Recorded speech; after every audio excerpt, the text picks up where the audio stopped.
Go live? What does that mean? Okay, am I live now? I think I should be live now. Let's see. Let's see. Am I live? Give me a second.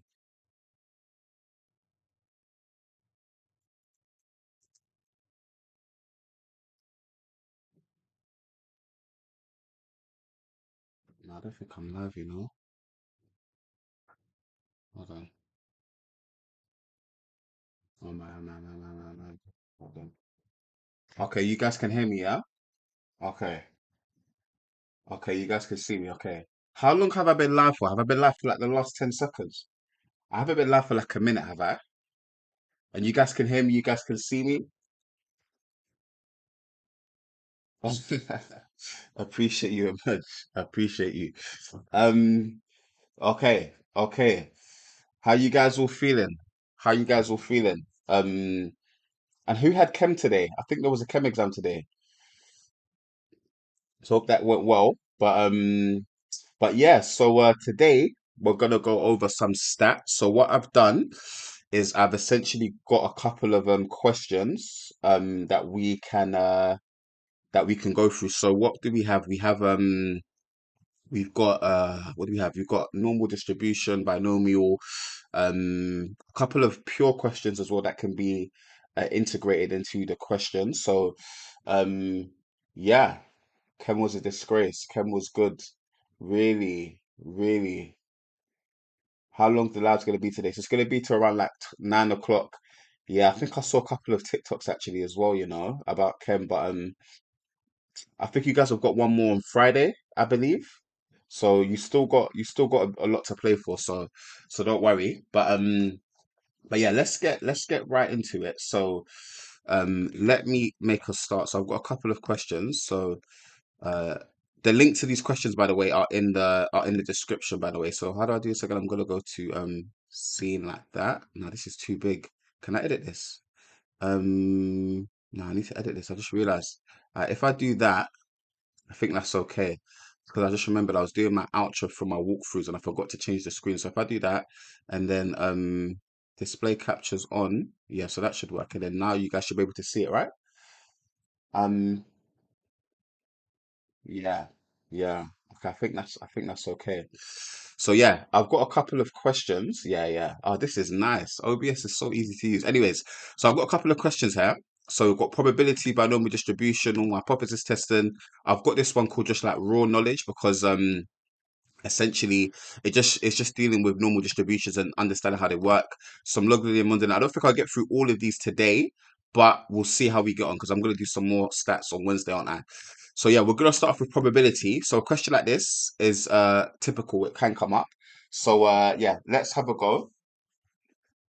What are your thoughts on the two paper twos? Yeah, I heard about that, you know, in the sense where from what I saw, I think some students got a different paper.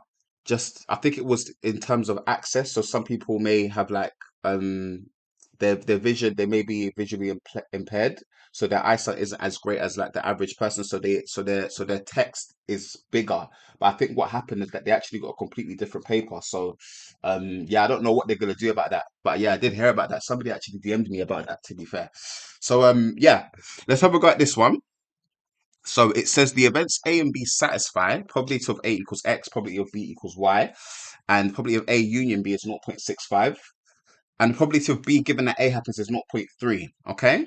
Part A says show that 14x plus 20y is equal to 30 for 3 marks. So what do we think of this one, guys? Put a 0 if you think I have no clue what to do here, or put a 10 if this is very, very easy and very straightforward. So I'll make a start anyway, but let me know what your thoughts are. So what I would do essentially, let me just check to see. Um, Thank you so much for this help so much. You're welcome. Can we sue? I'm not sure. You could definitely file a complaint of some sort, but yeah, I think from what somebody told me about that paper, the paper that you guys didn't see, the alternative paper, it was pretty normal in the sense where there was proof by contradiction, binomial. It was like a normal paper. But is this recorded? I'm trying to watch a bio stream at the same time.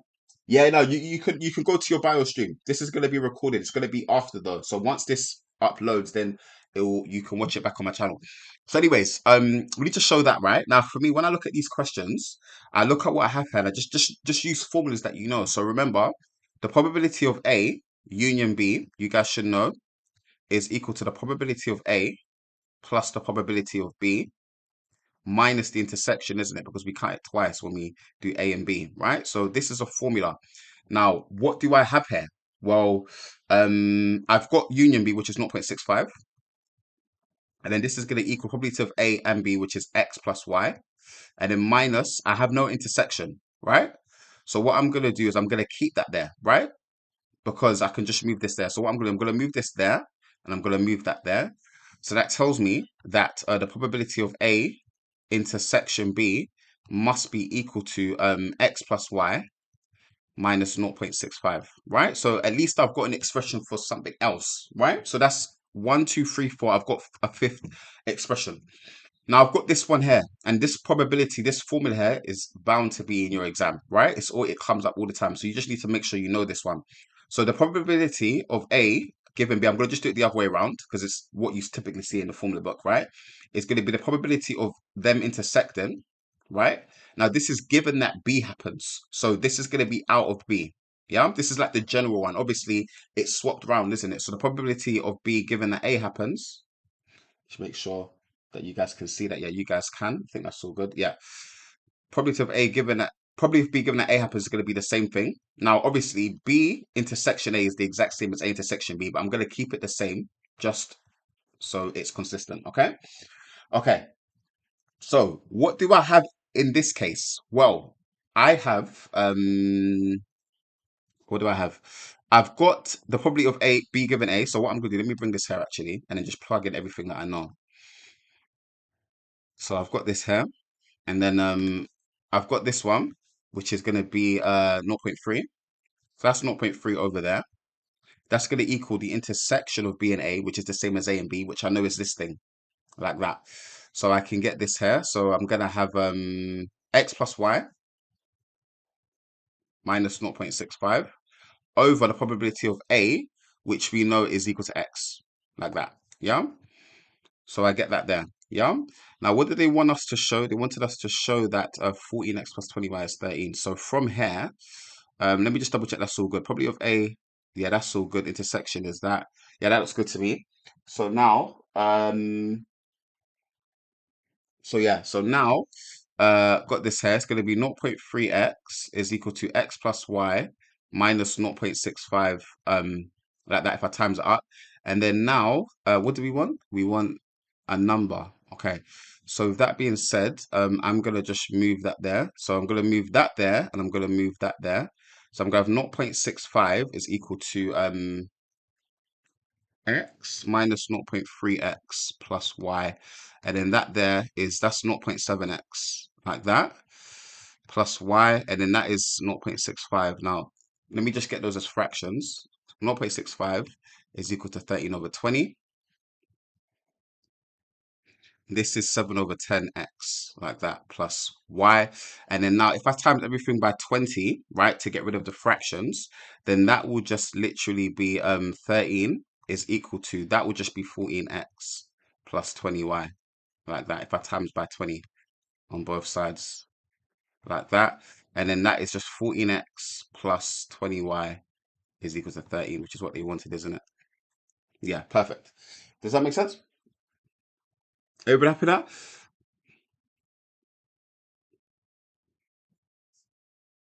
Yeah. Hey Alicia, thanks for the sub. I appreciate it. And we're just doing topic questions. We're just doing topic questions, Leon. Yeah? Okay. You know the 2023 question on stats on the discrete variable. What subtopic is it under? So it's under this one, that because I remember that 2023 question is quite tricky. It's conditional probability. What else is it? I think it's just that, I'll need to see the question again, but conditional probability is definitely part of it. Yeah? Okay. You're welcome, Waleed. You're welcome, Waleed. And it's Talia. Appreciate it. Why I get advert on the live. Um, I don't know. I've been trying to sort this out. This adverts and these live things. I still don't really know how it works, but I'm gonna try and sort it out after this. Yeah, but hopefully they're not too much. But yeah, cool. So that one's done. Let's go to the next one. So Okie dokie. So it says the events B and C are mutually exclusive such that probability of B union C is equal to 0.85 and probability of C is equal to half x plus y. Find the second equation in terms of x and y and hence find the value of x and y. All right, cool. So we've got equation one. That's fine. We did that. Now we need another equation and we've got this information. Yeah. So firstly, B union C. Again, they've told us that they're mutually exclusive. So straight away, there's no intersection. So I'm going to say the probability of B union C is equal to 0. So then that must mean that the probability of B, sorry, I wrote union. B intersection C is 0. I said union, sorry. B intersection C is 0.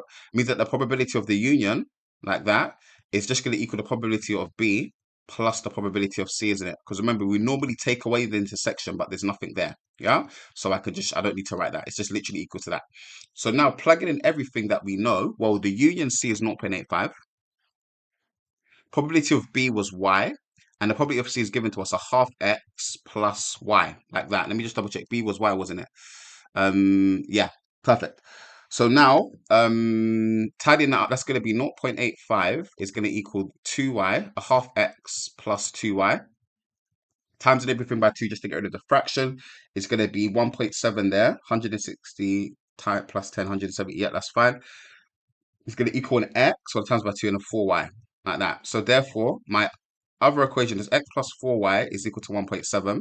And then my other equation was this one here, 14x plus 20y is 13. So all I need to do now is just solve this simultaneously. So putting that in like that. Let me put, what was this, double I, yeah? Okay. So double I, I've got these two equations, don't I? So let me grab that and then put this underneath. And now, because it's stats, right? Unless it says calculate, I mean, it's stats. I just realized it won't say that. You can just plug this into a calculator, solve it simultaneously, no? So I put this into a calculator, see what I get. So menu um equal to simultaneous equation 2, 14, 20, and 13. That one, and then 1, and then 4, and then 1.7. That one there. I get x is equal to a half, and y is going to equal 3/10, like that. So I've got x and y, yeah, and then yeah. So now continuing, we've got that. Now what does it say for part C, the last part? Determine whether or not A and B are statistically independent. Yeah.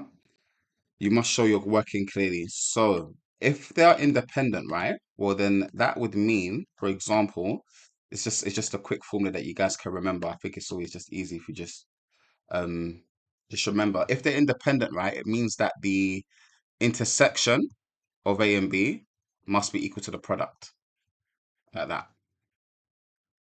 So all you need to do is just work out what each of these are. So we know what the intersection was, by the way. The intersection, we found an expression for it. What was it again? It was this expression right here, like that, right? So that was that one there. So that will go there. Let me move this there, like that. And then probability of A was X, probability of B was Y, like that. So what we can say is, well, we know what X is, we know what Y is. So let's plug this in and see what we get. So plugging in X and Y, we're gonna get for the left hand side, it's gonna be literally what was it? X is a half, so half plus 3/10. A half plus 3/10 minus 0.65. That equals 3/20. Yeah. So LHS is equal to 3/20, like that. And then the right hand side is going to equal 1/2 times 3/10, which is 3/20, isn't it? Perfect. So therefore, LHS is equal to RHS. So therefore, they are independent. A and B are statistically independent. I'll just write stat for short. Stat independent. And that's it. That is it for this question. Does that make sense, guys? Yeah. Done a lot of algebra in this question. Yeah. Yeah. There is a lot, to be fair. But I think, especially with the fact that there was not so little, because there's still a pure exam, but so many topics that didn't come out, I definitely feel like there could be questions that come up like this. Yeah. Yeah, integration by parts came up in 2023. Let me just see. Uh, yeah, and the live is gonna go until like around 9. Yeah, I got Ed. Sorry, let me. Oh no, I appreciate you, Karen. I'm just looking up. I'm looking up Karen 368. I appreciate you, bro. Appreciate the love, man. Sorry, apologies. You know when I'm doing the questions and stuff, sometimes I'm just looking at the chat, but yeah, no error here, no error here at all. But yeah, cool, good stuff. All right, let's go to the next question. Cool. So what should we do next? Let's do some binomial distribution because that is bound to come up. Yeah. Okay. So binomial distribution, how do we guys find this? I feel like this is a very okay topic. It's very repetitive as well, right? Like in the sense where once you know what to do, once you've done these a couple of times, then they're pretty much okay. But put a zero if you don't like binomial distribution, doesn't make sense, or put a 10 if they're very, very easy and it's very, very straightforward.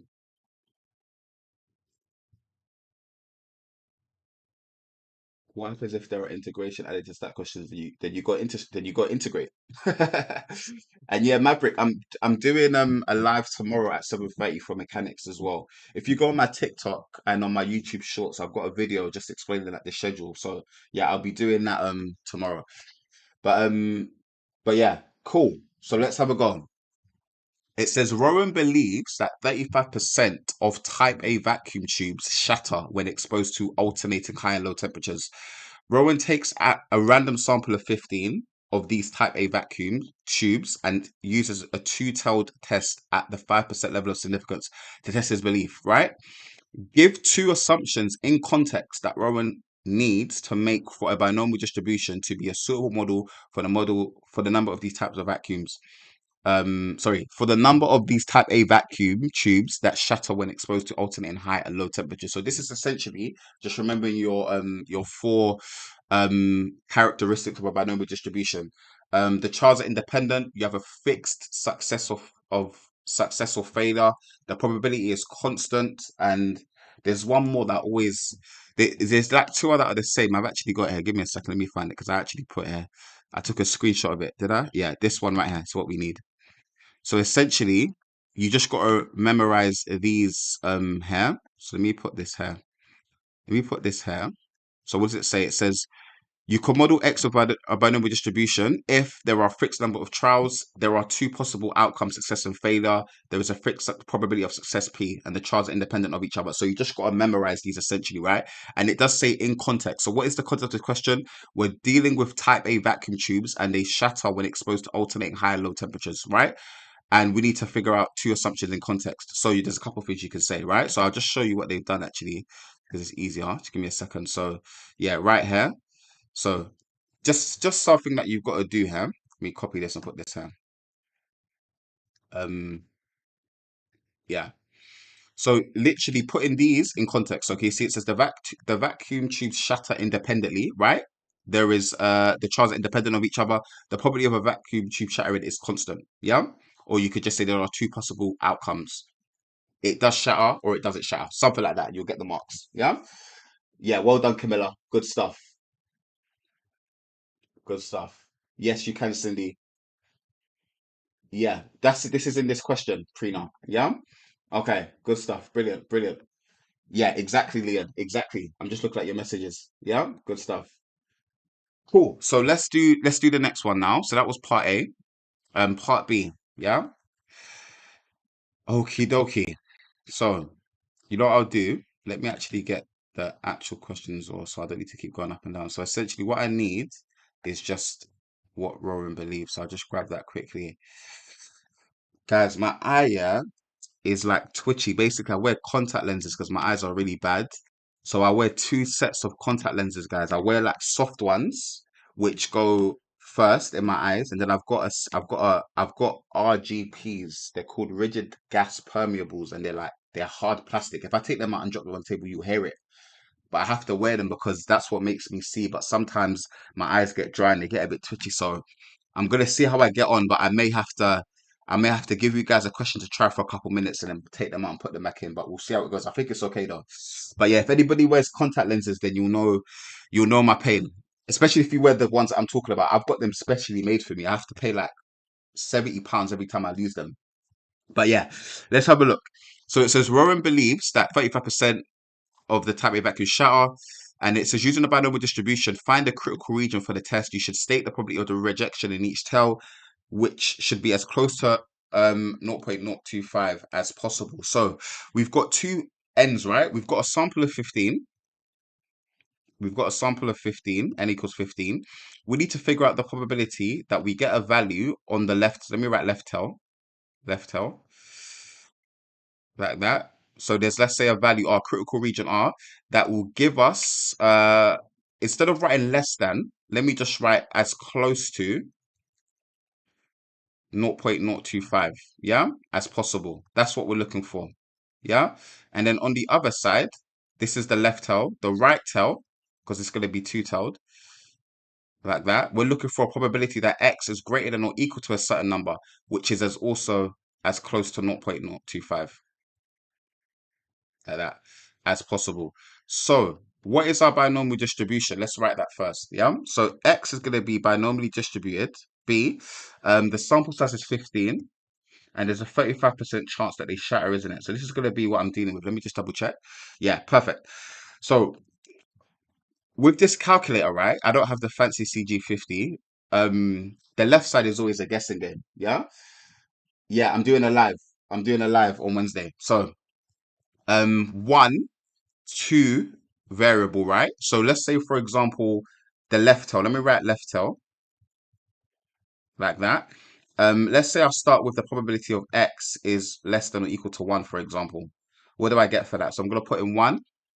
I get N is 15.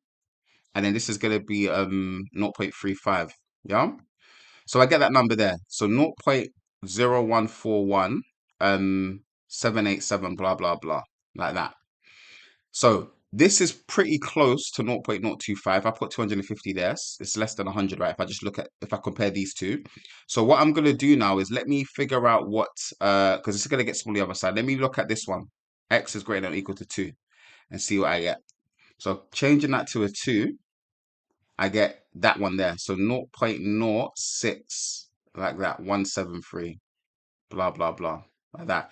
And so you can see that we're on either side. We're on the left side of 0.25 when we get x less than or equal to 1. We're on the right side, right? When we get this 0.06173 when x is less than or equal to 2. Which one of these is closer to 0.025? It's the first one, yeah? So the critical region for the left side anyway is going to be x is less than or equal to 1. And that is one part of your answer done, yeah? So, yeah. Now what we're going to do is we're going to look for the right tail, isn't it? Yeah? So the right tail, let's say, for example, let's say I start with, I don't know, remember it goes up to 15, right? So let's say I start with x is greater than or equal to 9, right? Remember, we're looking for the value that will be as close to 0.025 as possible, yeah? So this is going to be 1 minus probability of x is less than or equal to 8. So I'm going to put that into the calculator and see what I get. So I'm going to do 8 there. I get that probability. I'm going to go back to calculation. I've got that number stored. I'm going to do 1 minus answer.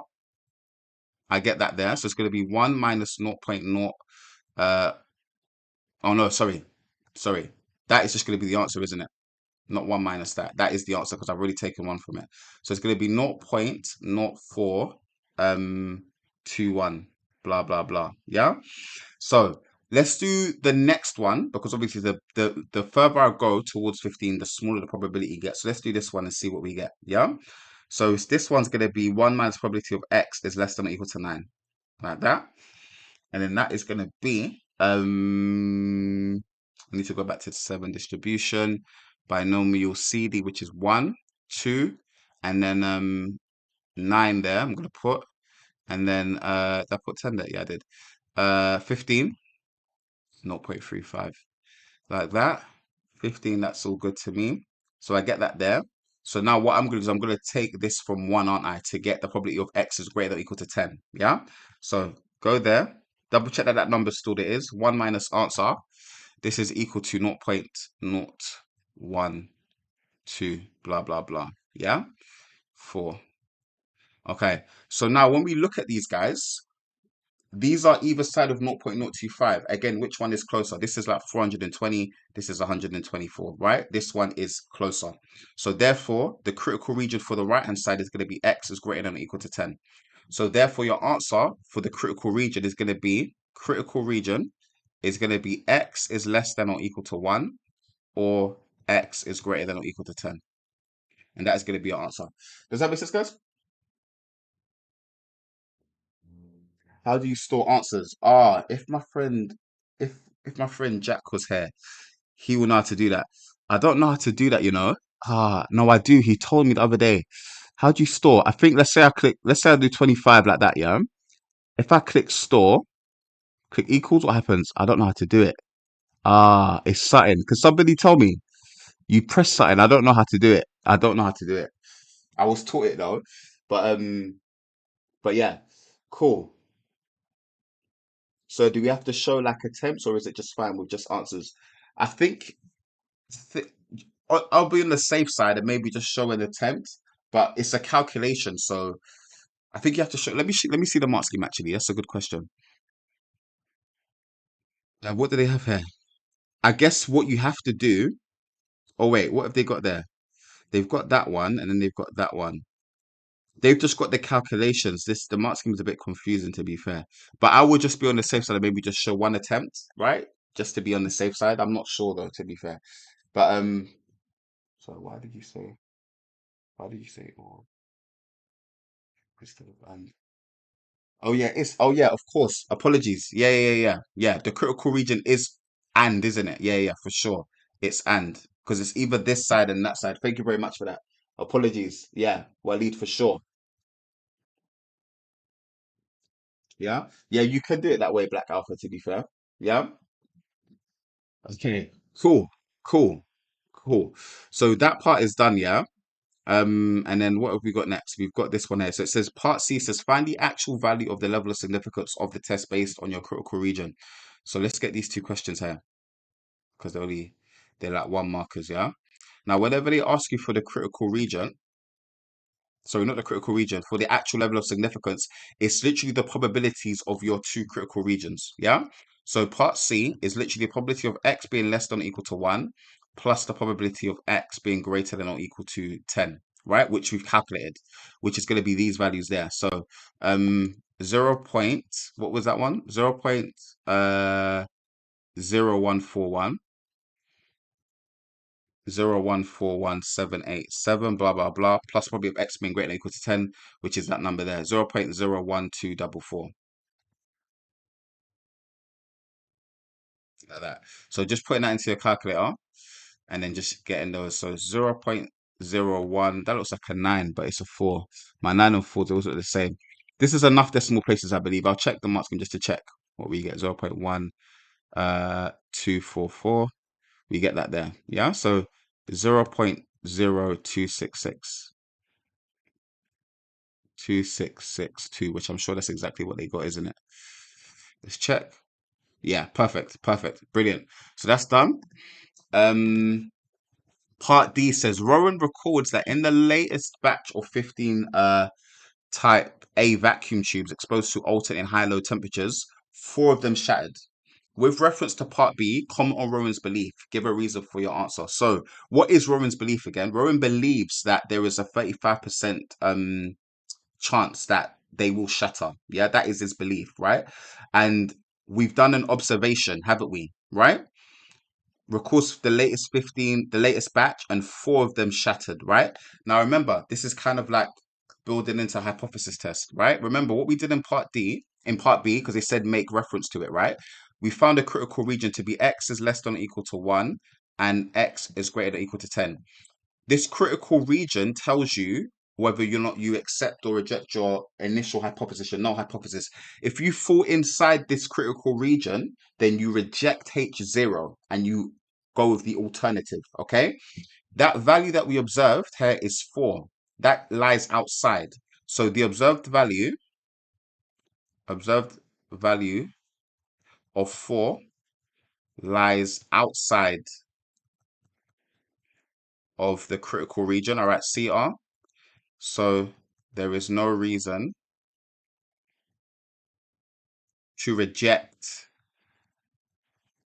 Rowan's belief, right? Because Rowan's belief is the null hypothesis. Yeah? Let me write null hypothesis in brackets. Like that. Does that make sense, guys? Happy with that?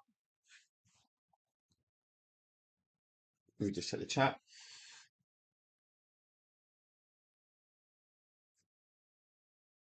Says Marvelous joining the stream today. I don't know, you know. I don't know. I'm gonna. I spoke to him actually, and I told him about the stream, how I bigged him up. But yeah, Marvelous is a busy guy, you know. So I don't know. He could be here, maybe. I doubt it though. But next time, I'll tell him to join one of these streams for sure, for sure, for sure.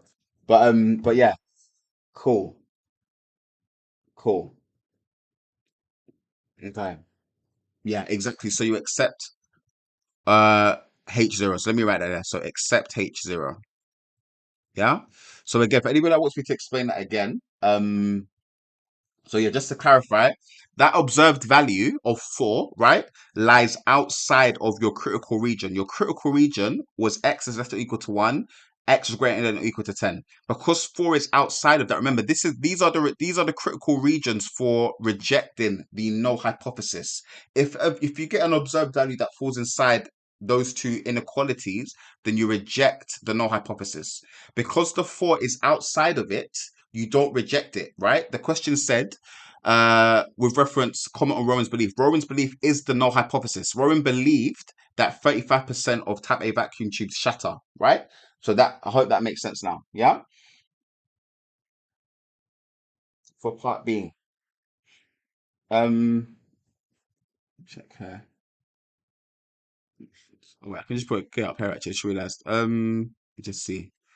Part B wasn't a hypothesis test. That's why. Because we were finding a critical region. Yeah. That's why we didn't say H0 and H0 because it wasn't a hypothesis test. Yeah. But we're gonna do that now. Okay.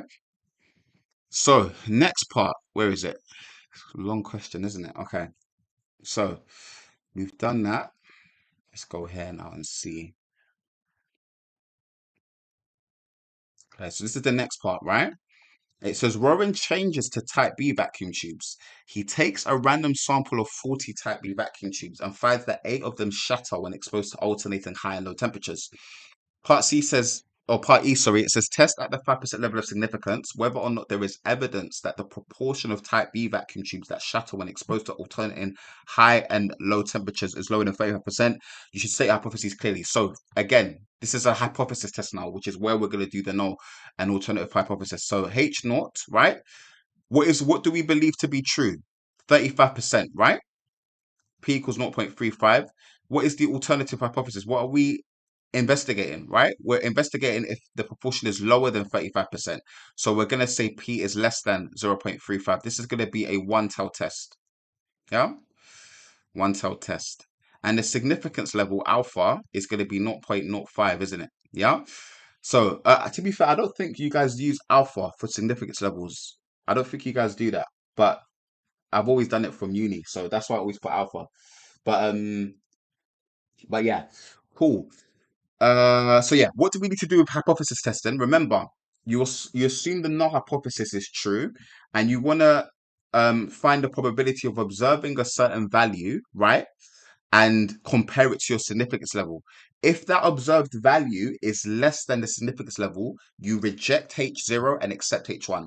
If it's greater than, then you accept H0 and reject H1. Okay? So with these questions, it's the same thing each time, guys. It comes up every single time. Yeah? There's always going to be an observed value that you're going to look for. So let's read it again. Rowan changes to type B vacuum. He takes a sample of 40. So let me write n equals 40, by the way, and finds that 8 of them shatter when exposed. So in his investigation, in his sample size, there was an observation of 8 type B vacuum tubes that shatter. So your observed value is going to be 8. So you want to find the probability of observing that value under the null hypothesis, right? What is this equal to? Now, it's a one-tail test. Let's get our binomial distribution. The sample size is 40. We assume the null hypothesis to be true, so it's going to be 0.35. And we want to find the probability of observing that value. Now, because it's that direction less than, you always just do x is less than or equal to, right? Same direction, 8. I want to figure out the probability of this, right? and then compare it to significance level.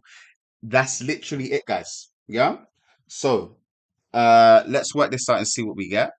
So I'm gonna go to 7. I'm gonna go to binomial CD, aren't I? So number 1, and then I'm gonna go to 2, and then I'm gonna put in 8 there, like that.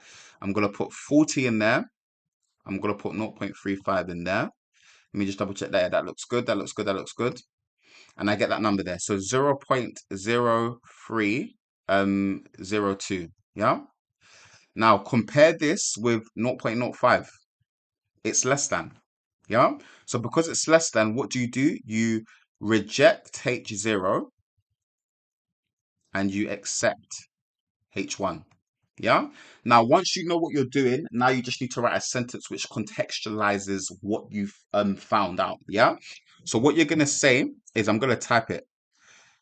Let me type it. Let me get this here. Yeah. So you're gonna say this is statistically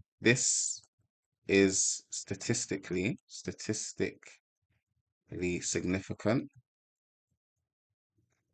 Woo! Can you not spell, Daniel? This is statistically significant. There is evidence to support. Let me just read the question again. There's evidence. Yeah. Supports that. Statistically significant. There is evidence to support that the portion of type B vacuums shatter shatter is lower than 35%, something like that. Yeah, something like that. Does that make sense? Let me see what they've written exactly. Sufficient evidence reject H naught or significant 8 lines in the critical region. There is sufficient evidence to support the proportional type B vacuum shatter when exposed to alternate high low temperatures is less than 35%. Yeah, so literally just contextualize it. I think this is the easiest part of it. Yeah, so yeah, that's pretty much it. Everybody happy with that question, guys? All good? Let me check the chat. Sir. It's worth revising the large data set. I would definitely like go over it. I think it's not too many marks in the exam, but I would definitely just go over it. You never know. You could get those marks. I can't lie. It's a whole lot of waffle in it. Let's be real. Nah, I mean it's not. It's interesting, especially if somebody does geography. Like it is interesting, but nah, I would definitely. It's part of the syllabus. So all jokes aside, definitely just go over it. There is a good website actually, um, that summarizes it. I think it's called Smash Maths or something. Smash Maths large data set. Yeah, this one here. Oh, Crash Maths. My bad. My bad. What I can do, I'm not on my lap. I'll see if I can link this. If somebody can just Google this, and then maybe I'll Google it. So somebody get this. Somebody get this link right, and then put it in the chat, please, just so we can have it. But yeah, I would definitely recommend doing that. But yeah, cool, cool. Good stuff. Yeah, Bison Maths has got a good video on it as well, so definitely check that out. I think he summarizes it really really good. So yeah, definitely check that out, especially like the day before the exam, so you can get some marks in it. Yeah, cool, cool. All right, so we've done that one. We've done that one. What do I want to do next? Okay, so what we're gonna do now is now this question I think is really good. The reason why is if some of you may have seen my past paper topic breakdown, right? Let me actually get up actually. Oh, how funny is that? There's literally his video that comes up. So yeah, guys, definitely watch that for sure. Yeah, it wouldn't be there if it wasn't good. But yeah. What was I gonna say? If I go to predicted papers, and then if I go to my past paper topic breakdown, I can't believe I got this done, guys. Just quickly, yeah. All of these hyperlinks, right? They all are attached to a video. I remember I made this page on my website. I was in Milan. I was there for like a week, yeah. I was like, Daniel, by the end of exam season, all of these links are going to be clickable. So I'm sure if you guys have been looking at these links as time has gone by, some of them you haven't been able to click. So I'm just so happy to say that I actually got this done. Wow, it takes so much time. But yeah, I just wanted to share that. But yeah, reason why I wanted to show you this is because I basically broken down each of the topics, right, into different sections in terms of what questions have come up. So if I type in log linear, why is it not working? Hold on.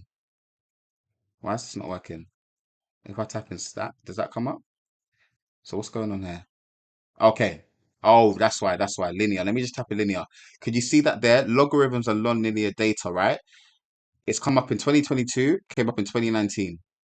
Yeah, so it's come up twice, right? So, and even remember that topic in logs, whereby you have to use the data and you have to take logs and stuff like that to get that the y equals x plus c, that didn't come up. So I have a good feeling that it can come up, which is why I want to do that today. Yeah. Okay. But yeah, appreciate you, Ryan, man. Appreciate you. Thank you very much, Waleed, man. Are all the questions in your predicted paper are not from Edexcel plus papers? They are. They're from international papers. To be fair, the one this predicted paper. Let me go to it. This one, they're from mainly international papers. But that one I made. That one I made. That one's from an international paper. That one is from international. That's from international. That one's from international. That one I made. That one I made. The mechanics ones are from internationals, and then this one I kind of tweaked a bit. But yeah, the stats ones, majority of these questions are international papers. But yeah, question 6 and 7 I made. This one I'm proud of. This took me a while. Like, when you're making the question, I wanted to make sure it makes sense. And I made sure I did the question over again. ChatGPT, I put it to ChatGPT just to make sure it makes sense. But yeah, I'm proud of this one. How did you guys find this question, by the way? And the paper overall? Was it okay? And was the timing okay? But yeah, we've gone on a tangent. What was I saying again? Yeah, so we're gonna do this question, right? So what do you guys think of this question, by the way? Definitely make sure you do this one and the other one that's come up as well. Yeah? Okay. Okay. Appreciate you guys, man. Appreciate you, man. Okay. Yeah, no worries. Whenever you get a chance, take your time. Take your time. But 72% is good. Isn't that an A? Isn't that an A? That's an A. I'm sure of it. Yeah? But yeah, let's have a go anyway. See how we get on. So it says Anna is investigating the relationship between exercise and resting heart rate.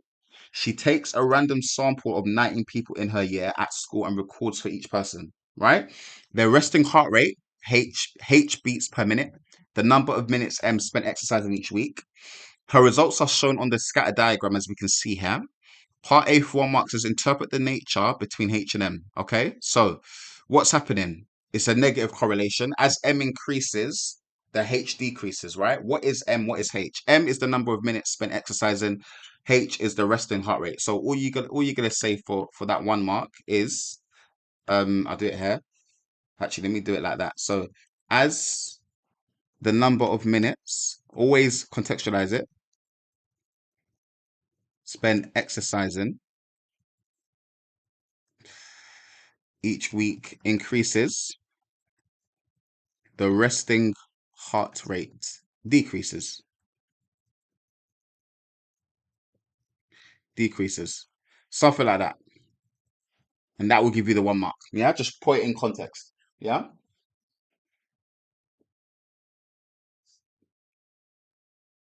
H&M. Yeah, I was thinking the same thing, Elena. Shout out H&M. That was my shop back in college days. But okay, I just realized you can't see the top of my head, you know? Is that why is that? Oh no, it's just the way I'm looking, right? Has that always been the case? Let me just see. I think that's okay. Hold on, let me just go back here. Oh no, it's fine, it's fine, it's fine. I think it was just the way I was doing it. Okay, cool. So that's part A, and then part B. Let's have a look at it. It says Anna codes the data using the formulae. Yeah, X is log base 10 of M, and Y is log base 10 of H. The product moment correlation coefficient between X and Y is minus 0.897. Test whether or not there is significant evidence of a negative correlation between X and Y. You should state your hypotheses clearly, use 5% level of significance, state the critical value used. So again, this can come up pretty easy. Yeah. All you need to do is find your critical value on your tables, right? In your tables. So, what I'm gonna do is I've actually got the formula. So what is it again? What do we have? We've got 19 people. So the sample size, let me write this for part B. Yeah. So we know what we're doing. Okay. So for part B, you know what I'll do actually, just so it's easier to look at when you're actually doing the question. Okay. So let me grab this and then put this underneath. So for part B, what do we know? Okay. Okay. So for part B, okay. So for part B, okay. So the sample size N is equal to 19 and the significance level alpha is 5%. Yeah. So all you're going to do is go to your table. So I'm going to go to your tables in formula book. Okay. So I've actually got that up there. It's here. And then I'm going to go to, what do I need? Um, no, this is not, this is the spec. This is the spec. I need the formula book. Do I have it? My formula book. Okay. Must be this one. Yeah.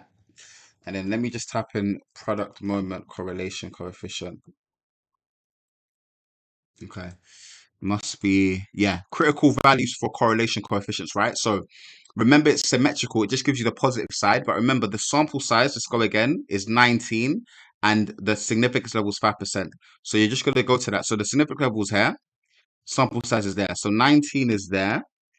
What was that? It's the second one. So it's going to be this one here. This one, isn't it? Yeah. Let me zoom out so you can actually see actually.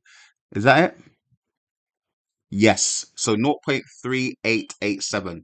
Now remember, we're testing for a negative correlation, so it's going to be the negative of that, right? Remember, the table's symmetrical, just gives you the positive one. So I'm going to write critical, whoops, hold on, critical value is equal to minus 0.3887. Now, how do you know whether you accept or reject? If you're closer to on this side -1, right? Or if you're less than, I should say, yeah. If you're less than this number, then you just you reject H0 and accept H1. So what we're gonna say here is that minus 0.897 is less than minus 0.3887, isn't it? So therefore, you're gonna um reject H0, reject H0, accept H1. Yeah. So you're gonna just say statistically significant. All right, significant for short, right? There is evidence of a negative correlation. Negative correlation. Sorry, my handwriting is so bad with this graphics tablet. I try my best. But yeah, let's just see how they worded it. But yeah, pretty much that's it, to be fair. What was this? PMCC. So this one, here, let's see what they said. Yeah. So critical value, as you can see. Oh, I forgot the note. Yeah, good thing I went here. I'm sure you guys told me. Yeah. Yeah, you would lose a mark for that for sure. Forgot to write row. Yeah. So H naught, apologies guys, H naught, row is equal to 0, and H1 row is less than 0. Like that. Yeah. I was so fixated on finding the critical value. Forgot to write this like that.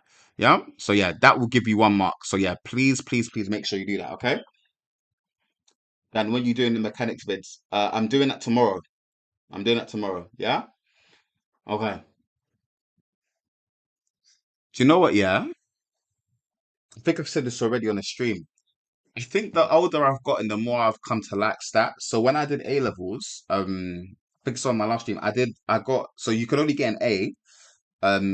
That's how it was. You couldn't get A star in the applied modules, but I got a B on stats and I got an A on mechanics. And a B on stats was so good for me because I retook my A levels, right? I failed miserably when I did them. I got a U on stats. If you if I told you what, I still remember that exam on stats. I was so finished. I was so cooked, yeah. Guys, for example, calculating the standard deviation, right? You can do it on your calculator easily, but there's an actual formula that you can use and you can do it manually, right? I was so cooked, yeah, that I went on the formula book. The question was like 2 marks. I was trying to use the manual formula to get those 2 marks. I spent like 20 minutes, half an hour, and I still got it wrong. Mate, I was cooked. So from then I was like, nah, stats ain't my thing. But nah, the older I've gotten, especially doing stats at uni as well, I've come to like stats. So yeah, but I think I prefer mechanics to stats anyway. But yeah, okay. Unc, did you say O levels? Please allow me. Allow me. O levels? Nah, you gotta allow me, guys. I did my A levels in 2015. That's 10 years ago. Come on, guys. Come on, don't do me like that. But but yeah, cool. So that one's done. Now this question, guys, right? This one. Guys, I'm telling you, I was about to call you guys bro. Bro, guys, this is an easy 5 marks. Oh my days. If this comes up, guys, please get this. Yeah? This has come up twice. This is an application of pure mathematics. Log linear modeling didn't come up. I can't see why this wouldn't come up. Yeah? Okay. Is there any way to access this OneNote on my OneNote app on my account? The link in your description takes me to Safari. Timmy, I don't think so, you know. I think you'd have to actually log into my account to get up. I don't know how it works. So yeah, you only get access to the browser, unfortunately. Yeah? 10 years ago is crazy. Marvelous better for real. Yeah, Marvelous is the GOAT, bro. Marvelous is the GOAT. Okay, okay, okay, okay. Let's go. Let's go through this question, yeah? Let's go. So it says the equation of the line of best fit of y on x is y equals minus 0.05x plus 1.92. Use the equation of the line of best fit of y on x to find the model for h on m in the form of h equals am to the k. So we've got this equation here, right? Now remember, guys, this is, oh my days. How could this be 5 marks? They've got to be joking, but that's not your problem. Just collect them, yeah? Remember at the beginning, they told us about Anna coding it, right? So where was it? They told us here, right here. Anna codes the data using this formula.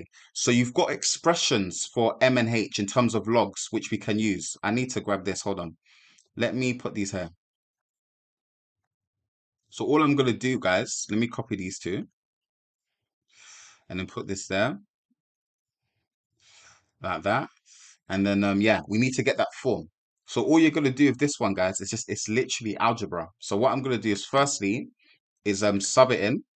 So this is what we're starting with, right? This equation, right? In terms of y and x. We've got these two expressions for m and h in terms of logs. We can sub them in. So substituting that in is going to be log of base 10 of h is going to equal minus 0.05. And then log, actually don't need to write the bracket. Log of base 10 of m plus 1.92. Yeah. Now we've got an equation in terms of H and M now, right? We need to get it without the logs. So all you need is literally basic knowledge of your log laws, right? Firstly, what I'm going to do is I'm going to bring this up. Remember, power rule, that minus 0.05 can go in the power. So it's going to be all right, log base 10 of H is going to equal log base 10 of m to the minus 0.05 plus 1.92. Now look at what we need to get to. There are no logs there, right? How do I get rid of these logs? Now remember, these have logs of base 10, yeah? All you're going to do to get rid of the logs is put both of these equations, both of the sides, left hand side and right side, with a base of 10, so like that, and then like that, right? So what will happen is that on the left hand side, that will cancel with that. You're going to have h, and this is going to equal 10 to the power of log of base 10 m to the minus 0.05 plus 1.92. Remember that plus 1.92 is in the power. We're adding these together. Adding powers means that we can separate them. So we have 10 log base 10 of m to the minus 0.05 times by 10 to the 1.92, like that, and this is equal to h. Now again, we've got that thing where we've got the base 10 of the slug and we've got 10 there. That will cancel with that, and you're literally left with this. You're going to be left with h is equal to, I'll put this at the front now, or you know what, let me write it like this and then I'll swap it over just so it's super clear. 1.92, and then that means that we're going to have h is equal to 10 to the 1.92 times by m to the minus 0.05, like that. Yeah. So now let's look at the form. It was h equals am to the k. Let me write that there. H is equal to am to the power of k. So quite clearly, a is going to be whatever that is. K is minus 0.05. So let's put that into the calculator and see what we get. So 10 to the 1.92. 10 to the 1.92 is going to be less than 100, isn't it? 10 to the 1.92. 83 point what? 83.2. What degree of accuracy did they say? Did they say? I don't think they did. They didn't. So let's put it to three significant figures, yeah? So 83.2 for that one. And then M, so A is equal to 83.2. Let's see what degree of accuracy they put in the mark scheme. Okay, perfect. Yeah. Oh, they gave it to two decimal places. Yeah. Anything which rounds to 83.17, which is fine. So we got that. Yeah. So guys, how you get the first mark for subbing in the X and Y. You get the second mark for doing what? Getting rid of the logs or equivalent and then using log laws. Guys, this is an easy. This is easy. Yeah. 5 marks for that is crazy. Okay. Just cancel it. Do you mean just cancel this part? Hold on. Like that. I think I was just doing it just because I want to just do it step by step. But yeah, you guys could just do it your own way. Just quickly get these 5 marks. Yeah. Okay. Cool. Cool. Perfect. So yeah, I think this is a really good. I think there's a good chance this can come up, guys. So hopefully it does. But yeah, cool. Cool. What we're gonna do now, I think what I'm gonna do is I'm gonna do some coding because that hasn't come up, right? And then Um, yeah, this guys, we're gonna just do this part here, part A, B, and C. D, this large data stuff, mate. We'll see how it goes, but we're gonna focus on this part and then maybe come back to it. Anyways, um, let's see. So let's look at this anyway. Oh, hold on, is this the mark scheme or is this the? Oh no, this is calm. I don't need to do anything. Anyways, let's just look at this for now anyway. We'll go back to the large data set thing after. So, Stav is studying the large data set for September 2015. He codes the variable daily mean pressure X using the formula Y equals X minus 1010. The data for all 30 days from Horan are summarized by the sum of Y is 214, the sum of Y squared is 5912, right? It says part A, state the units of the variable X for 1 mark. So X is daily mean pressure. When I was doing this question yesterday, I actually got this. I was actually shocked because I never look at the large data set. Anybody know what the units are? Yeah. And also, do you have the large data set in AQA, guys? Bro does the harder method. I think equating coefficients is easier. Fez. Whatever works for you, my bro. But yeah. Okay. So let's have a go. Yeah, well done, Nihal. It's HPA. HPA. Let's actually, yeah, so let me write that down. So this is HPA, and I think there's Hector. Is it Hector Pascals? Is that what the long version of it is? Yeah. Okay. Hector. No, Daniel, that is a timeout. I said Hector. Hector. Oh my days. We'll cut that out. We'll cut that out. We'll cut that out.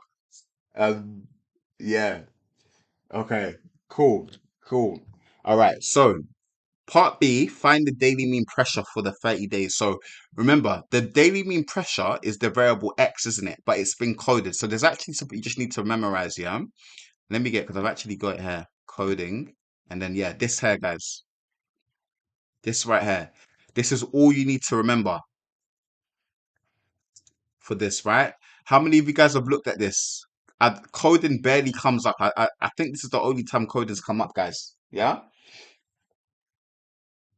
Okay. Edexcel wants me to measure how many clouds on a random Tuesday in October in Jacksonville. Nah, for real. For real. But But yeah, cool. So all you need to do is remember this formula here, right? Now, if we look at the data, part A says it's coded with that there. Now, this is the general formula, y equals x minus a over b. If the data is coded using this formula, then the mean of the coded data is just y hat minus x hat over a over b, right? So essentially all you need to do is this, right? Is the coded data are right here. Coded data is y is equal to x minus 1010, right? And now if I wanna just structure this so I know what a and b are, right? I'm gonna put this over one. There's no fraction there, so I'll put it over one. That tells me quite clearly that in this coded data that a is gonna equal 1010, right? And b is gonna equal one.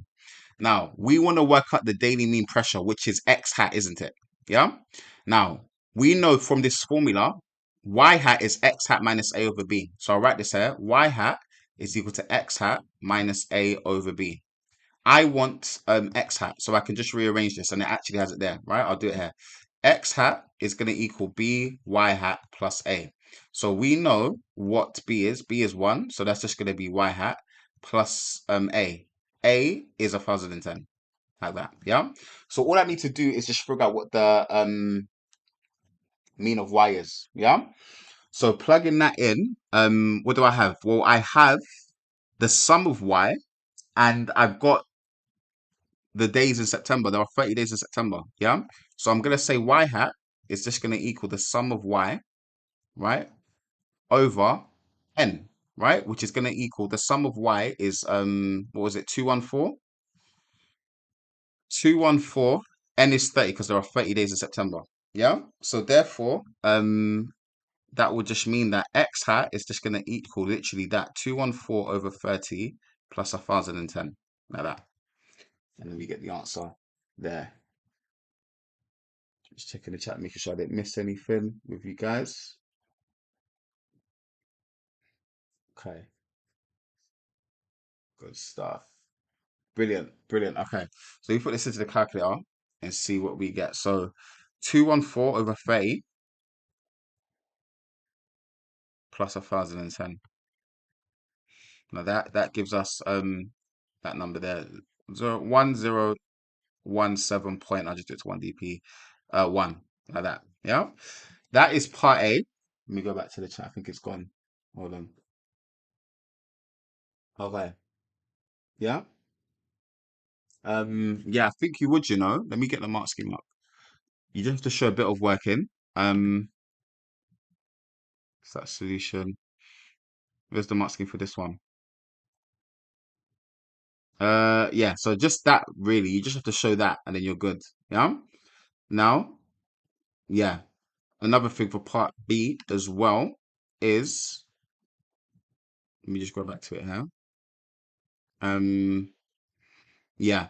So this one, what does it say? It says find the standard deviation of the daily mean pressure for 30 days. Yeah. So again, with this type of one, again, standard deviation is not affected, right, as it said. But again, b is equal to 1. If you just want to do it formally and manually, the standard deviation of x is equal to b times the standard deviation of y. So all we need to do is figure out the standard deviation of y and plug it in. So I'll just do it like this. So you could just do it like formally. So for part B, is that part B or is it double I or we'll say yeah? No, C, sorry, we're on C, aren't we? So like that, we're gonna just say standard deviation of x is gonna equal b standard deviation of y. So what we need to do is figure out what the standard deviation of y is, right? Now remember, standard deviation is the square root of the variance, right? This is gonna equal the mean of the squares minus the square of the mean. Yeah? Like that. So plugging all of that in, we have those summary statistics, haven't they? 5912 5912 over 30 minus the mean, which is 214 over 30 all squared, like that. So literally it's just going to be that calculation there. Okay. So yeah, plugging this in, what do we get? 5912, so square root, fraction 5912 over 30 minus the square of the mean, 214 over 30 squared. like that, and then you get that there, 12.1. So remember, standard deviation of x is b standard deviation of y. So it's literally 1 times 12.1, like that, which is 12.1. Let me just make sure that that's all good. Did I get that? Yes, perfect. Yeah, good stuff. Yeah. Okay. So what I'm gonna do, guys, yeah, what I would say just for the large data set, yeah, there is a question at the end of it, but where was it? Where was it? Ah, what was it? What was I looking for again?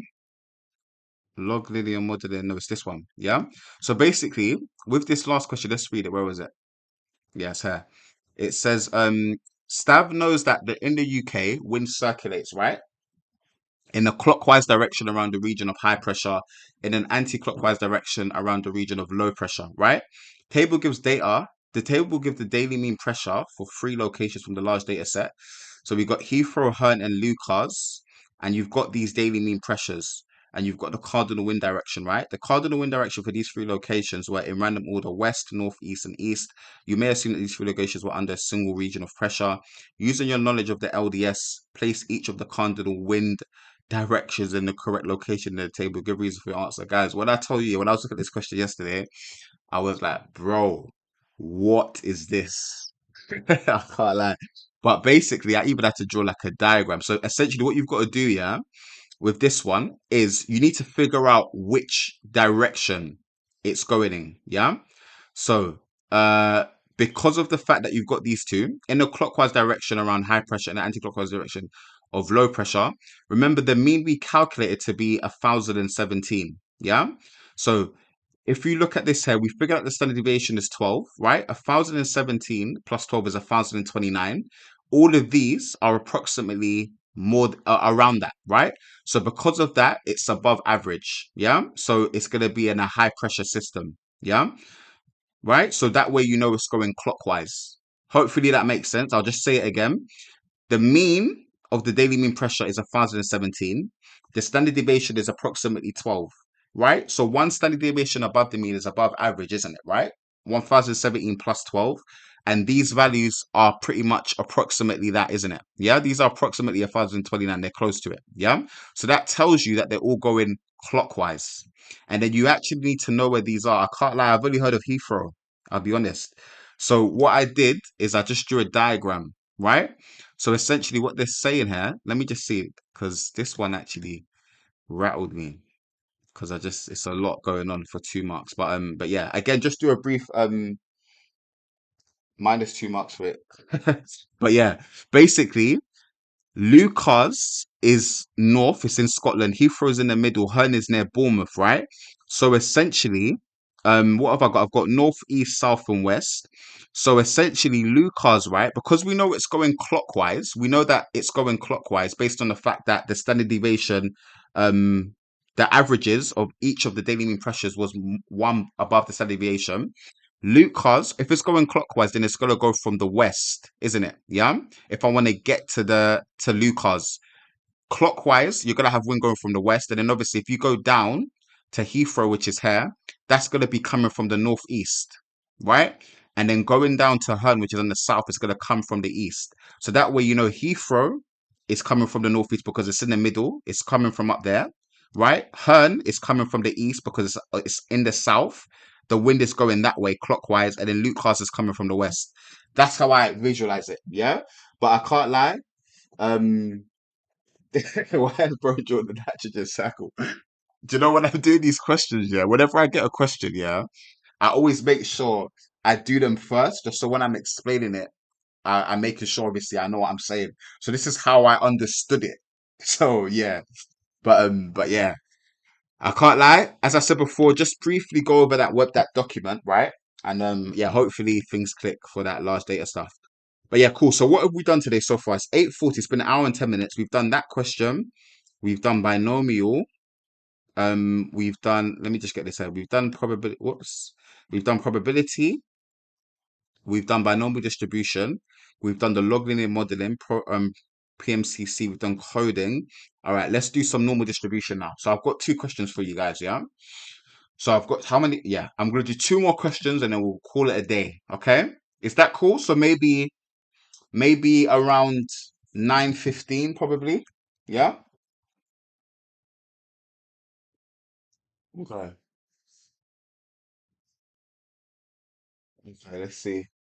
All that for $2. I can't be asked. Okay. Okay. Can we go through multiple choice and paper free chem? Me, I'm a maths guy. I don't know nothing about chemistry. But but yeah, cool. So it says, now to be fair, it's 7 marks, yeah. But um it's not that bad, right? Blair, if I have time, I'll do it. But I'm doing another stats lesson on Wednesday, so I'll do it then if I don't do it today, okay? So it says, a report states that the employees spend on average 80 minutes every working day on personal use of the internet. A company takes a random sample of 100 employees and finds their mean personal internet use is 83 minutes and with a standard deviation of 15 minutes, right? The company's managing director claims that his employees spend more time on average on personal use of the internet than the report states. Test at the 5% level of significance, right? The managing director's claim, state your hypotheses. Yeah. So with this one, again, super, super easy, right? What you want to do is remember, you've got let's write out our distribution first, by the way, because I think that's important. It's going to be normally distributed on average. That's your mean, right? Mu is equal to 80 for sure. Yeah. 80. Um, takes a random sample, finds their mean into these 83 minutes with a standard deviation of 15, right? So we're gonna have a variance of 15 squared. That's gonna be our distribution, right? Our normal distribution. Now there's a sample, right? So I'm gonna write sample, and then I'm gonna call this x hat. And then this is gonna be normally distributed with the same mean, like that. But when we have a sample, we divide the variance by that sample size. The sample size, a sample of 100 employees, right? Let me write n equals 100. That thing. So we have to divide the variance by the sample size. Does that make sense, guys? We happy with that? Yeah? Okay. Dan, can you set my paper free? Bro, you don't need me to say it, bro. Trust me. You guys have been working hard. Drew, you've been working hard all year. Yeah? You're gonna smash it. You don't need me to say it. Trust me. Trust me. Anyways, yeah. So remember, it's even similar to a binomial distribution hypothesis test. You're always looking for the observed value. So let's read that second sentence again. A company takes a random sample of 100 employees and finds their mean personal internet use is 83 minutes. So that observed value, right, is going to be 83. And let me write my null and alternative just before I forget again. So H0, H1. Now, we know that mu, we assume the null hypothesis to be true. So we assume that we're going to say that mu is 80, right? Now, let's see again. The company's manager claims that his employees spend more time on average, more time. So it has to be more than 80. Okay. That is going to be your alternative hypothesis. Yeah. Now, we've got our observed value. Again, it's the same thing each time. We're finding the probability of observing this value, right, under the null hypothesis. So what I want to do is calculate, remember, it's one total, by the way. I want to calculate x being greater than 80, don't I?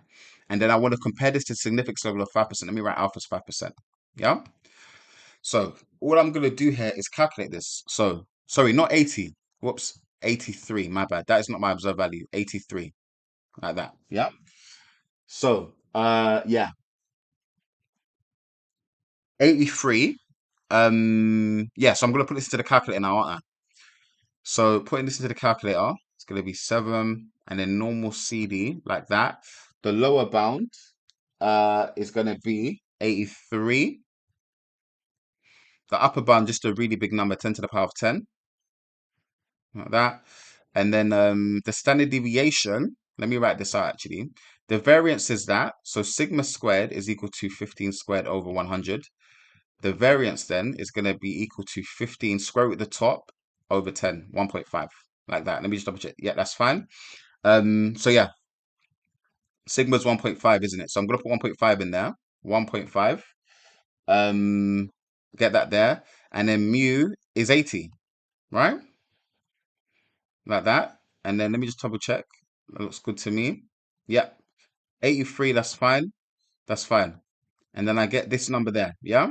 0 point, what was that? 0.02. And then what was that? 7.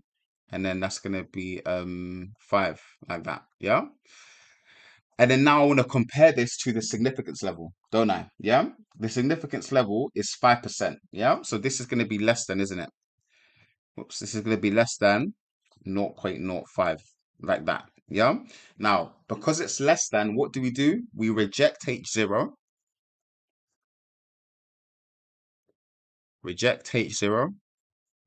accept H1, like that. Okay? And then now, what do we say? Well, remember, now that we know what we're doing, you want to contextualize it, right? There is, well, let me write statistics significance. I'm going to write stat for short. Statistically significant. There is sufficient evidence.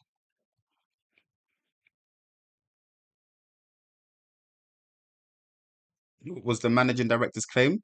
Um, the company's managing director claims that his employees spend more time on average on personal use of the internet than the report state. So there's such evidence that um the employees are using, what was it? Employees spend more time on average. Let me write that. Spend more time on average.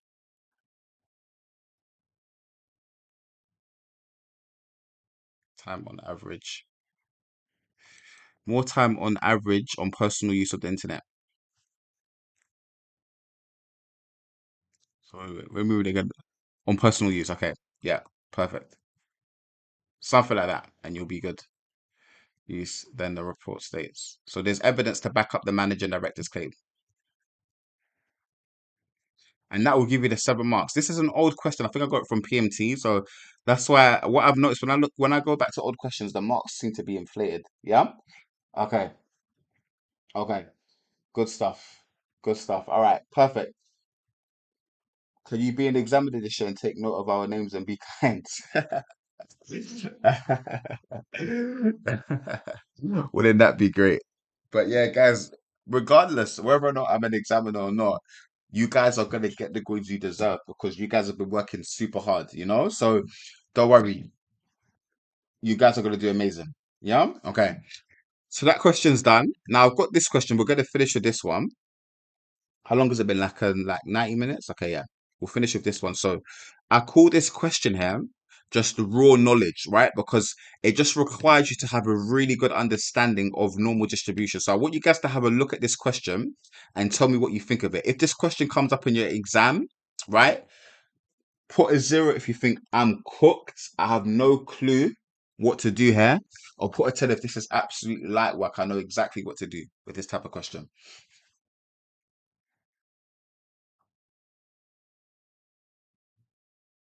And where's Jack?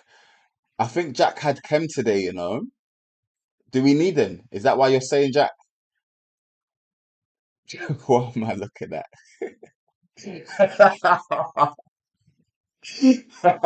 Drew, don't kill me. No, you guys are so funny. No, you are. You are. Cinex Pro, you're gonna smash it. I'm telling you. I'm telling you, you guys are so funny. Oh my days, I'm crying.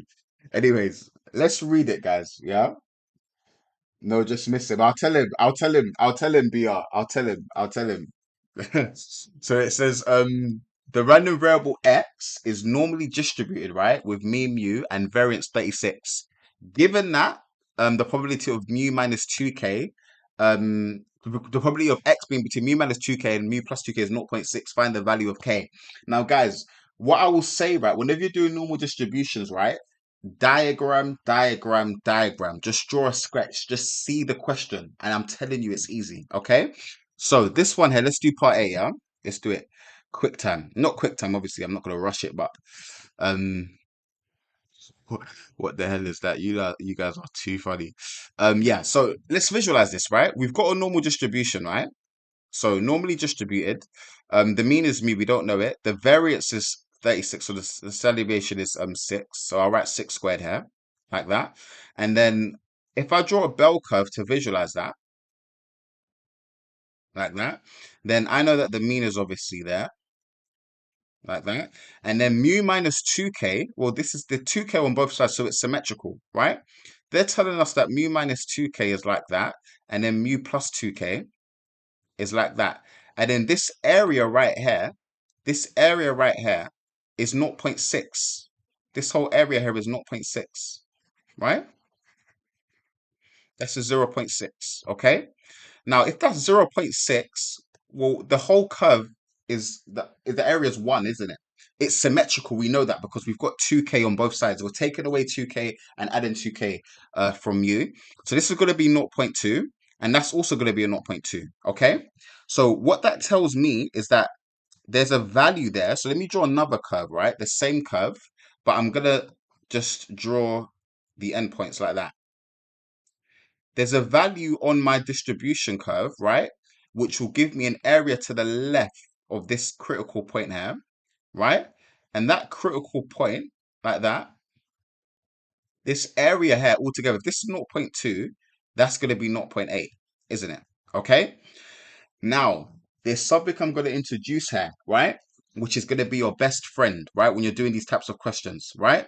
It is called your standard normal, right? Guys, make a note of this. Your standard normal when you're dealing with distributions, right, is your best friend, right? I'm gonna write standard normal, okay? Now, the whole idea with standard normal was that there are an infinite amount of models that can be normally distributed, right? But the key to all of them, right, is the standard normal. It's where they're all derived from. So I'm gonna write the standard normal here. Let me do it. Let me zoom out a bit just so I can do it here. Okay, I'm gonna do it like this, right? Now your standard normal. Let me just make the bill a bit nicer. To be fair, so Z we know is going to be normally distributed with a mean of 0 and a standard deviation of 1. Okay. Now this is going to be 0 here. Now, there is a certain Z value, right? Can we see that I've got 0.8 here? Let me just call this, this is mu plus 2k, isn't it, right? There's a certain Z value, right? That will correspond to that value, right? Which will have the same area, right? The standard normal is just a means of basically shifting it, okay? So what I'm going to do here is I'm going to call this Z2.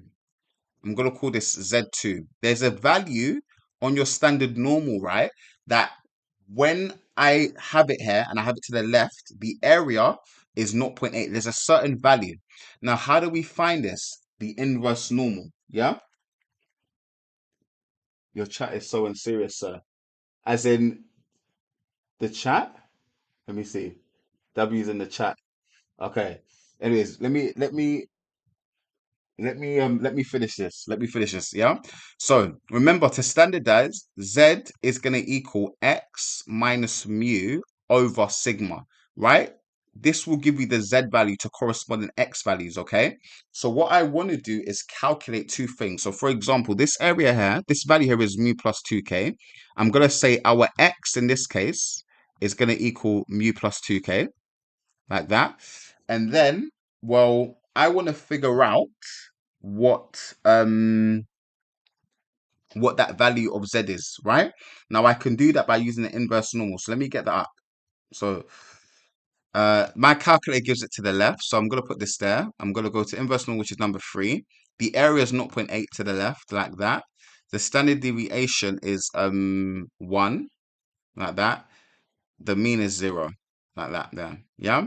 And I get that value, right? So that tells me that this value here is 0.8416. Yeah, I'll do it like that. Okay. So therefore, I'm gonna say Z2 is just gonna equal 0.8416. Okay. Now we know what the standard deviation is. They gave it to us. They gave us the variance, so you square it, so it's 6. Yeah. So what I can do is say then is that I'll write here. I'm gonna say Z2 is gonna equal X minus mu over sigma, and I'm gonna plug in everything that I know. So I'm gonna say then that it's gonna be 0.8416, like that.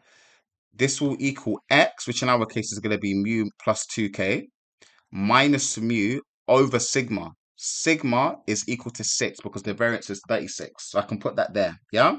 So remember, this is it's essentially coding. Yeah. We're coding our normal distribution to match that of the Z distribution. And this is a key skill that comes up all the time. Yeah. So um yeah, good stuff. So I'm gonna work this out and see what we get. Okay.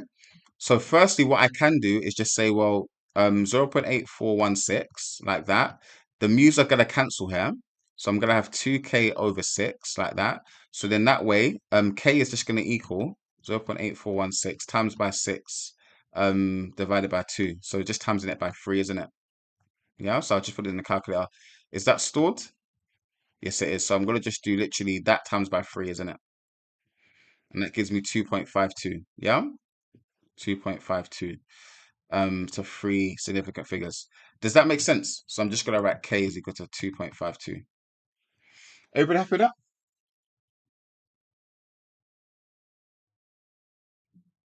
Yeah,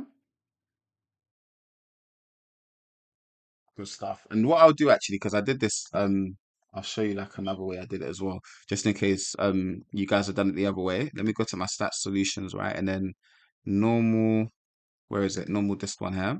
Yeah. So basically, can you see what I've done here? I've just done it two ways. So you could have either used the one Z2, which is what I did, or you could have just said it on the other side as well. Z1 is just going to be the negative of whatever that is, like that. And you could have said Z1 is minus that, and then you would have coded it with the other way, but you get the exact same thing anyway. So just in case anybody was wondering about that.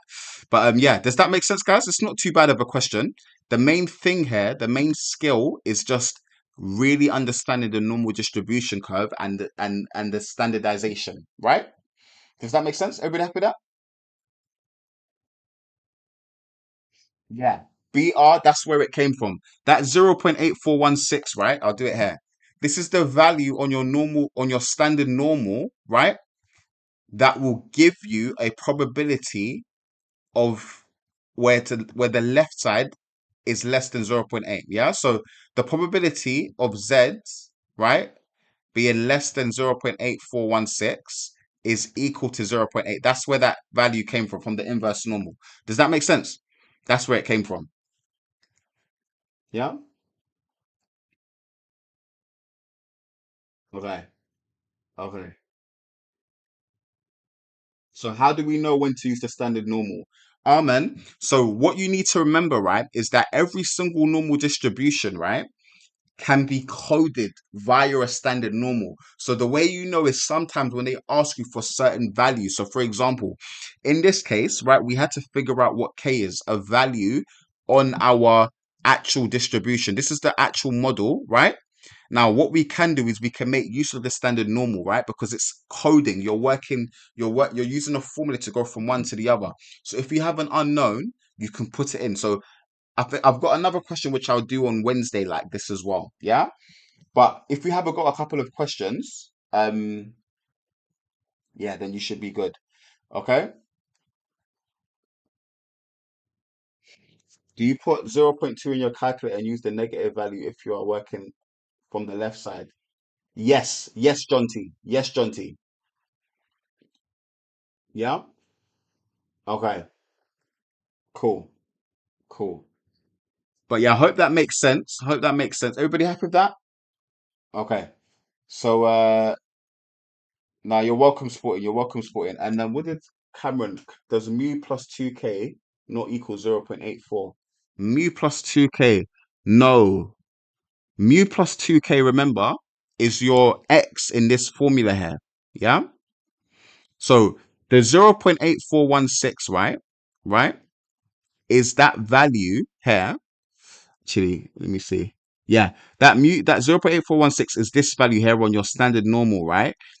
It corresponds, or essentially you're using coding to get it back to this.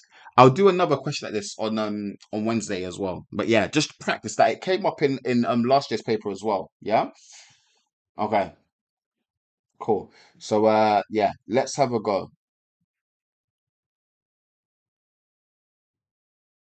think it's the normal approximation. I'll do that at the end, Karen, yeah, if I remember. But I'm gonna do that. I'm gonna do that. I'm gonna if I don't do it today, I'll do it tomorrow. But essentially with that one, with the normal approximation, you basically if you basically have to use bounds. I'll do a question in it, right? Let me just do this one and then we'll call it a dizzy because I'm tired. Okay. So we got this one now. So, guys, what are we thinking? Based on doing part A, right? We understand how this kind of works now. What are our thoughts on this question here? Put a 0 if I'm still cooked, don't know what's going on, or put a 10 if this is light work now. Give me an even harder question, Dan. This is too easy. Let me know what you guys think. Is this year stats and mechanics paper going to be tricky or not? What do you think? I don't know. I don't know. I genuinely don't know, you know? It's been so unpredictable, hasn't it? So it's hard to say. Yeah. When do you use the inverse? Ika, you use it when you're trying to find a value for a certain area, okay?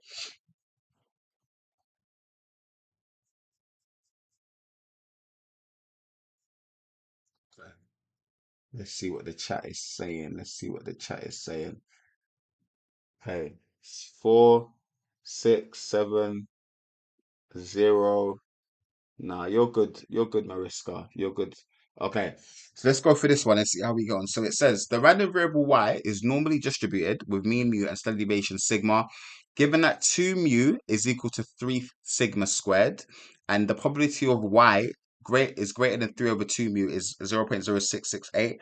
Find the value of mu and the value of sigma for 5 months. So this is, I don't think it was like this pretty much exactly, but it was something similar in the 2024 paper, wasn't there? Yeah. So let's have a go. Again, just literally draw it. So y is normally distributed with a mean mu and sigma squared variance, right?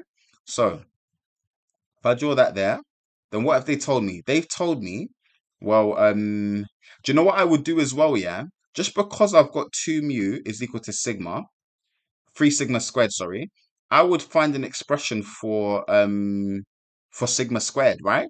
Why not? Yeah. So I have 2 mu over 3 is equal to sigma squared. So at least now I have sigma in terms of mu, maybe that could help us, okay? Now, we know that mu is over here. They told us that 3 over 2 mu, that's obviously more than, so that's going to be, let's just say it's here, right? This is 3 over 2 mu, right? They're saying that this here is equal to 0.068, like that. Sorry, I need another 6, sorry. Like that. Okay? Now, with that being said, right, I could get the other way as well, can't I? So I'm just going to do what 1 minus that is, right? Like that. So let me do that in my calculator. So 1 minus 0.00 1 point minus 1 minus 0.0668, that's going to equal that number there, 0.9332. Okay, yeah. And then that tells me, well, just the other side as well, the probability of y being less than 3 over 2 mu, right, is equal to 0.9332. Yeah, so you could do it that as well. Now remember with this one here, again, standard normal, guys. Standard normal. It's the same thing. Remember, this is another normal distribution. Okay, the normal, right, allows you to go from one to the other. There's a value on the normal distribution on the standard normal. Let me write standard normal here. That will have. There's a certain z value, I should say, right?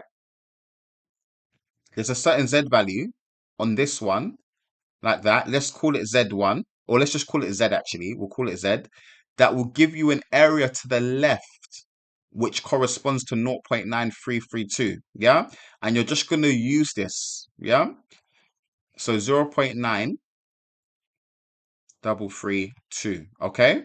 Now, what is that value of Z? How do we find that? Remember, you get this by doing the inverse normal. You have an area, you want to inverse it to figure out what that actual data value would be. Inverse normal in your calculator. Just check the chat to make sure I'm not missing out anything. Okay. Okay. So putting that in. It's that inverse normal. So I'm gonna go to my that there 7 3, and then the area is that number there, like that there. I get 1.5. Okay, so that Z value is 1.5. So what I'm saying here is that the probability of Z being less than 1.5, right, is equal to 0.9332. Now, how do we connect that with that? It's coding, isn't it? Remember, Z is equal to X minus mu over sigma. So I can use this equation now to get an expression, or an equation, I should say, right? In terms of mu and sigma. So Z we know is 1.5, right? That. Let me write Z equals 1.5 again so it's super clear. 1.5 is going to equal, now we're dealing with that value there, 3 over 2 mu, right? That's going to be our X. Let me write everything here actually. Z is equal to 1.5. X is equal to 3 over 2 mu, like that. And sigma, right? Or maybe, no, we can find an equation for it. So let's do that and see what we get. So, oh no, yeah, this is good because we get a quadratic. So, yeah, X is 1, Z is 1.5. X is 3 over 2 mu, like that. And then this is obviously minus mu over sigma, like that. Yeah. So we're here. And then now what we can do is now we have an equation in terms of mu and sigma. We had another equation in terms of mu and sigma, which was here, which we'll bring back in a second. But let's just tidy this up a bit. So this one, let's check the chat to make sure it's all good. Okay. So this one is 1.5 is going to equal 3 over 2 mu minus mu. That's just going to be 1/2, isn't it? Right? 1.5 minus 1 is a half mu over sigma, like that. And then now I could times this up. So I've got 1.5 sigma is equal to 1 over 2 mu. So that's 3 over 2, isn't it? 3 over 2 sigma is equal to a half mu times both sides by 2. I'm going to get 3 sigma is equal to mu, aren't I? Yeah. Now I have an equation in terms of mu and sigma. This is a different one to the one I had before, which was over here. So now what I can do is bring this. Remember, they told us at the beginning 2 mu is 3 sigma squared. So that means that 2 mu over 3 is sigma squared. So I'm going to bring that there. Yeah, let me just write 2 mu is equal to sigma squared. 2 mu over 3 is equal to sigma squared. Like that. 2 mu over 3 is equal to sigma squared. Yeah. So now that we've got that, right, we can just literally sub in one into the other, can't we? Yeah. But does that make sense, guys? Are you guys happy with that? Yeah. Okay. Yeah. So now plugging that in, I'm gonna plug what should I do? I'm gonna plug this one into that one. So 3 sigma is mu. So I'm gonna plug that into there. So that means I'm gonna get 2 lots of mu, which is 3 sigma over 3 is equal to sigma squared, right? Now that there, the sigmas cancel. I have 2 sigma is equal to sigma squared. That means that sigma squared minus 2 sigma is equal to 0. Take out a sigma. I'm going to have sigma minus 2. So obviously sigma is not going to be 0. So it has to be this one, isn't it? Sigma is going to equal 2, right? Perfect. Because if it was 0, then you'd have no mean. Yeah. So it's going to be that one. So sigma is going to equal 2. Now that I've got sigma, I can figure out what mu is, right? Because mu is 3 sigma. So therefore mu is equal to 3 times 2, which is equal to 6. So therefore mu is equal to 6, sigma is equal to 2. Like that. And that's it. Does that make sense, guys? Happy with that?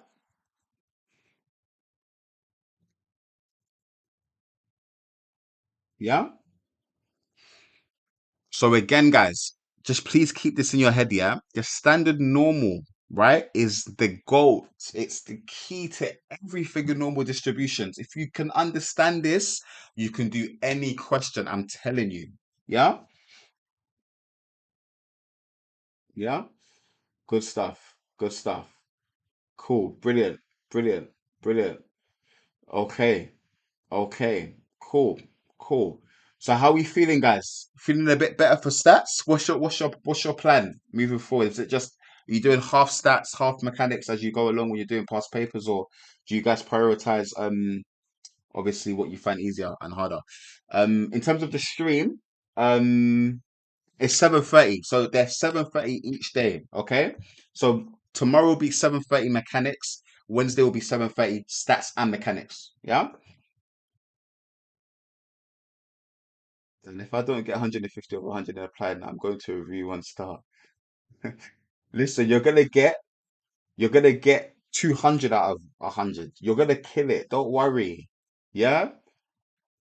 I was gonna say, feeling better. Those last questions were really helpful. Good to hear. Good to get. Dan, how do you suggest we revise? What I would say is just do past papers at this point, just do past papers, have a go at some questions, make sure you are familiar with all the types of questions that can come up. At this point, you've got a couple of days left. Just do lots of past papers, guys. Yeah. Good luck with revision. Go to feed your dog. See you later, call. Have a good night. But Max is much mechanics is much better than the stats PS. Nah, trust me. It's just a matter of just doing them a couple times, yeah? Okay. You've done all the papers though. Have you done some international ones? You know what I would recommend, yeah?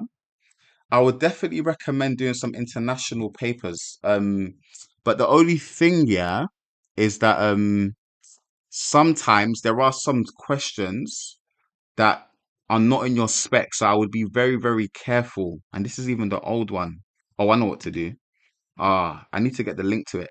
But yeah, you just gotta be careful. So I would definitely do some international papers, but be careful because there's, especially with the stats and mechanics, there's a lot of stuff in there that aren't in your actual spec. So if anything, have a go at some questions and then maybe ask me or ask your teacher if you can do this. But yeah, but yeah, cool guys, cool guys. I appreciate you, Maisha. I appreciate you.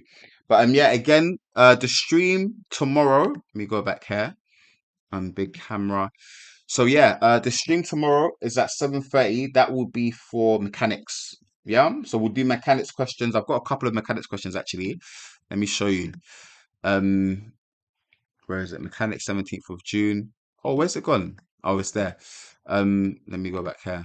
So scene like that there.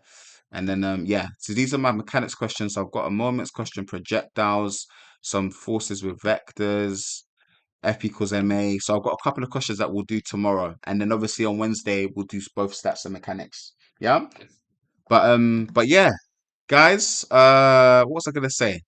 Oh, just a quick one, guys.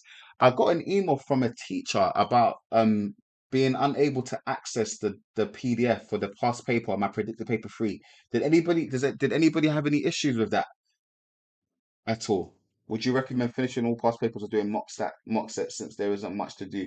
I would do if you've done all of the papers. Is that Natash Nas Nastejo, right? I would do the mock set papers because those are really good as well. Yeah. So come goals 1v1. Bro, let me know. Let me know. I'm gonna take a picture of that. I hope Jack is there tomorrow. I'm gonna send this to him. I'm gonna be like, where you at? Hold on, I'm gonna be like, where you at? Where is that? Yeah. But yeah, bro, let me know. After this exam season is done, I'm there for football. Just shout me. If it's in London, it's not too far, I'll drive there. But yeah, cool, cool. Um, yeah, cool. Well, we'll leave it there. Hayes goals. That's far. How long? That's like an hour drive, I think. That's far. Maybe we'll see. We'll see. But yeah, I'm down anyway. Nah, I'm down. I want to play football this summer. But anyways, yeah, guys, have a good rest of your evening. Keep studying hard. Good luck to anybody that has any other exams other than maths this week as well. And yeah, Dan, do another crossbar for my. Alina, you're gonna pass, man. Come on, you're gonna do. Don't worry, you're gonna be fine. But but yeah. Okay. All right. Take care, guys. Have a good evening. I'll see you guys tomorrow at the same time. Take care. Peace out. Bye bye.